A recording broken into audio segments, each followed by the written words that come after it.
তারপর বল কি খবর?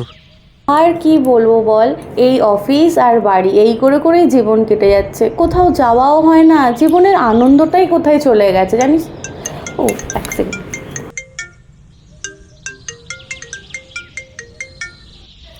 হ্যালো, হ্যাঁ যাচ্ছিস তো? যাওয়া হবে না?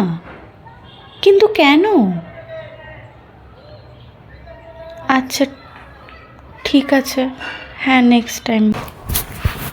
বলছি, কালকে তুই ফ্রি আছিস রে? হ্যাঁ, মেবি ফ্রি আছি। একটা মুভি দেখতে যাবি? মুভি? হ্যাঁ, কেন না। ঠিক আছে, দে তোর ফোনটা। টিকিটটা বুক করে। আরে না না, টিকিট টিকিট তোকে নিয়ে ভাবতে হবে না। কিন্তু কেন? টিকিট আছে, তুই শুধু চ। মানে ব্যাপারটা বুঝলাম না, আমাকে একটু ক্লিয়ার করে বল। অ্যাকচুয়ালি আমি আর রিনা একটা মুভি দেখতে যাওয়ার জন্য প্ল্যান করেছিলাম। সো এখনও ফোন করে জানালো যে ওর হবে না, তো টিকিটটা শুধু শুধু নষ্ট হবে। তাই বলছি চল আমরা দুজনে দেখে আসি। ও, এই ব্যাপার।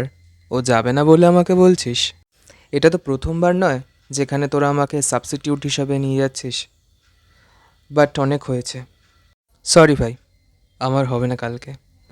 Because I am not an option. Option তো মানুষ তখনই হয় যখন অন্যান্যদের লাইফে তার ইম্পর্টেন্স কমে যায়। একবার বল নেই